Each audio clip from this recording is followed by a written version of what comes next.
My name is Claire and I was supposed to be the first in my family to go to college. At least that's what they told me. Every birthday, every Christmas, every school award, my parents would say, "This is all for your future." They opened a savings account when I was 10 and every time I got a good grade they'd smile and say, "You're earning your ticket out of here." I believed them. I clung to that dream like a lifeline through the chaos of our house. My older brother Ryan was always the golden one. Not smarter. Not more responsible. But louder. Funnier. He played football, drank beer in high school, got caught shoplifting once, and somehow still got handed the car when he turned 18. Meanwhile, I worked after school and kept my head down. No drama. No accidents. Just books, bills, and dreams. We weren't close. Ryan and I existed in two different orbits. He teased me a lot growing up, called me a nerd with a victim complex. My parents would chuckle saying he was just joking. I never thought it was funny. So I didn't hate him. I envied him. How easy everything seemed for him. How our parents bent gravity to make his life smoother. I got into a good college. Not Ivy League but solid. Full tuition was out of reach, but with financial aid and the college fund my parents had been building for years, it was possible. I remember showing them the acceptance letter. My mom cried. My dad hugged me.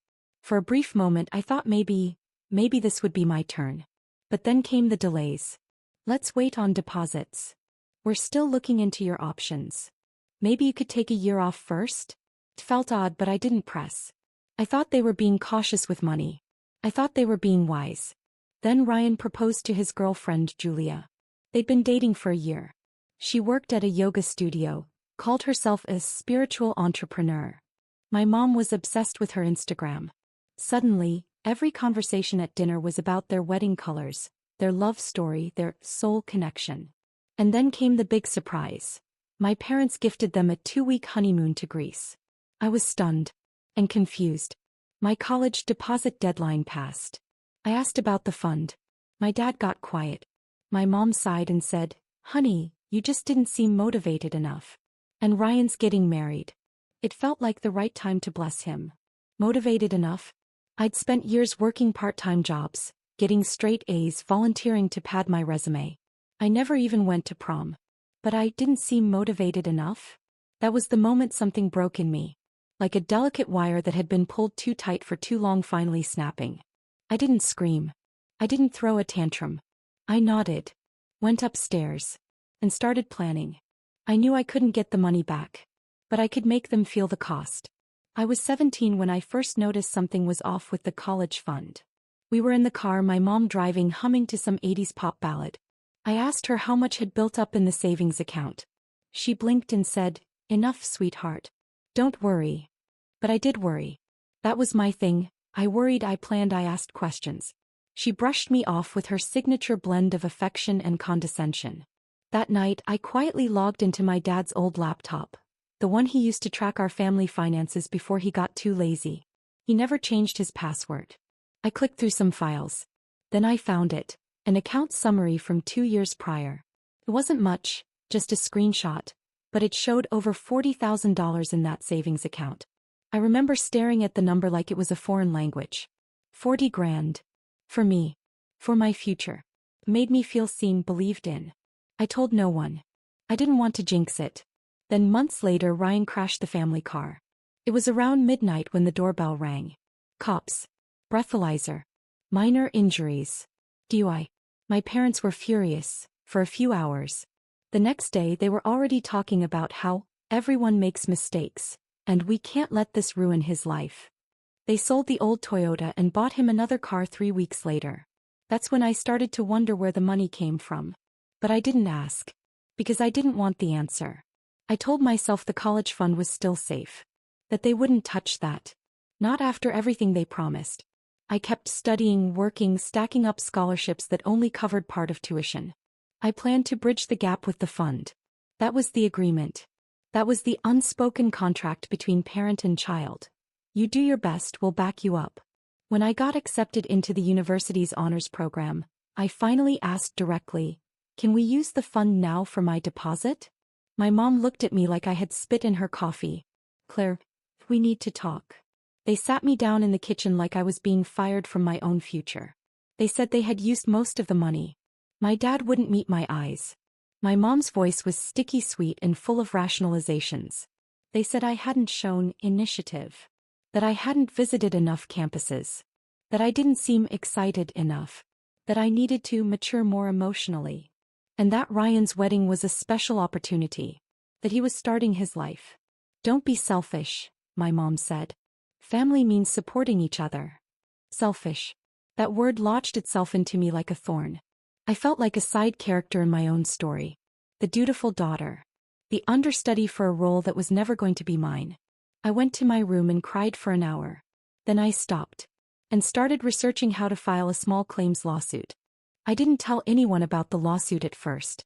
I wasn't even sure if it would work. You can't exactly sue your parents for being disappointing. But what I could do was file a civil claim for misappropriation of funds, especially if they'd claimed that money was meant for my education, which, by the way, they had multiple times over texts, emails, and even a handwritten note my dad wrote in 8th grade congratulating me for building your future, dollar by dollar. Turns out words like that can count as intent. I found a legal aid office in town that helped low-income people file claims. I was scared they'd laugh me out of the building. But the woman I spoke to didn't laugh. She listened. Took notes. Her name was Frances and she had a kind face and a voice like dry wood. When I showed her the emails, she nodded and said, "This isn't just emotional. This might be winnable." That night, I lay in bed thinking about everything I'd spent my life trying not to become. Bitter, petty, ungrateful. But what do you call it when they steal your future, wrap it in a bow, and hand it to someone who's never earned anything but applause? Julia, my brother's fiancée, posted photos of the honeymoon surprise online the next day. My mom and dad were in the corner of the video, crying happy tears while Ryan popped champagne and shouted, "Grease, baby." I watched it on mute with my jaw clenched so tight I thought I'd snap a molar. The worst part, he didn't even know. Ryan had no idea where the money came from. Or maybe he did. It didn't matter. Either way, it still made him feel entitled to what should have been mine. My parents never even told him they used my savings. They just told him it was a family gift. So I made a decision. I wouldn't burn down the house. I'd flip the lights on. I filed the claim 2 weeks before their wedding. Quietly. No big scenes. The court date was set for the week after they returned from their trip. But I had one more move to make. See, Ryan and Julia were getting married at a vineyard. Big venue, fancy chairs, live music, catered desserts flown in from New York. And guess who was still expected to be a bridesmaid? Me. In blush pink. With fake smiles and real betrayal sitting in my throat. So I RSVP'd yes. But not to the wedding. To the courthouse. Because I was going to let them have their perfect day. And then I was going to make sure their marriage began with a summons. The wedding day was disgustingly perfect. I showed up in the dress they picked for me, hair curled, makeup flawless. Julia's mother kissed my cheek and called me the sweet, quiet one. I swallowed the bile rising in my throat. All I could think about was how many textbooks that dress could have paid for. How many plane tickets to college visits I never got. How many futures were buried beneath layers of blush chiffon. The ceremony was held in front of a field of sunflowers. Ryan cried when Julia walked down the aisle. I wish I could tell you I didn't feel anything, but I did. A strange ache in my chest. Loss, grief, maybe even a flicker of guilt. Not for what I was about to do, but for how utterly unaware they all were. Like lambs being handed party favors before the slaughter. After the vows, I went to the bathroom and stared at myself in the mirror. My lipstick was too perfect. I wiped it off with the back of my hand. I needed to look like myself again. Like the girl who sat in dark bedrooms planning a future no one else wanted for her. Then I left. No goodbyes. No toast. Just a silent exit while everyone was too drunk on Prosecco and promises. I had an Uber waiting. I changed in the backseat into jeans and a hoodie, stuffed the dress in a plastic bag and rode straight to the county clerk's office. The clerk looked surprised to see someone dressed like I was walking in with a case folder and fire in her eyes. I filed 2 more motions. One for reimbursement of the fund and one for emotional distress. Frances had helped me word it carefully. Long-term deprivation of educational opportunities due to mismanagement of funds explicitly promised for future planning. 2 days later, the letter was mailed. The courthouse delivered it by certified mail straight to my parents' house, addressed to both of them. I imagine they got it while still sunburned from Santorini. I imagine my dad reading it aloud and my mom gasping like someone had slapped her across the face. But it wasn't until Ryan called me that the explosion truly hit. Claire, what the hell is this? His voice was hoarse, angry, confused. I told him to ask Mom and Dad. He did. He called me back an hour later. This time quieter. They used your money? Yep. They told me it was a gift from the family. It was. Just not from them. Silence. Claire. I'm sorry. I almost hung up. Almost let him twist in it. But I didn't. I just said, don't be. Just sit with it. And I hung up. I didn't go home after that. Not even once. For weeks the phone rang nonstop. First it was my mom crying and begging. Then it was my dad, stern and righteous, talking about what you've done to this family. Then back to my mom, this time furious, accusing me of sabotage, of jealousy, of humiliating us in front of everyone. Julia even texted me. She called me bitter, small, said I ruined the honeymoon glow. I didn't reply to any of them. I kept every voicemail. Every message. I forwarded them to Francis. They offered to settle. Quietly. Out of court. My dad even said he'd replenish the account once his next bonus came through. I said no. I didn't want fake money patched together with guilt. I wanted it on record. I wanted the truth to be filed. The lawsuit didn't go viral or anything, but word got around. My aunt called me one night and whispered, I always knew something wasn't right with how they treated you. A cousin DM'd me and said she was proud of me but couldn't say anything publicly because of the family group chat. Ryan's apology came in the form of a letter. Handwritten. 6 pages. He told me he'd always known they favored him. That he used to feel guilty but learned to ignore it. That he didn't ask where the money came from because deep down he didn't want to know. He called himself a coward. He said he didn't deserve Greece. He was right. But I wasn't ready to forgive him. Not yet. The court case went forward. My parents showed up in stiff suits, red-faced and silent. I sat there, calm, steady, surrounded by receipts and promises. When the judge asked my mother why they used the college fund for a honeymoon, she said, we thought it was our right. The judge looked at her like she was made of glass. In the end, they were ordered to repay $38,472. Not the full 40, some of it was unrecoverable, but enough. Enough to make a statement. Enough to stain their bank account with shame. Enough to let me apply again if I wanted. They didn't speak to me as we left the courtroom. My mom cried. My dad looked away. I wish I could say I felt triumphant. But mostly I just felt tired. Like I'd been holding up an umbrella in a hurricane and it had finally snapped inside out. Sometimes justice feels hollow. But it's still better than silence.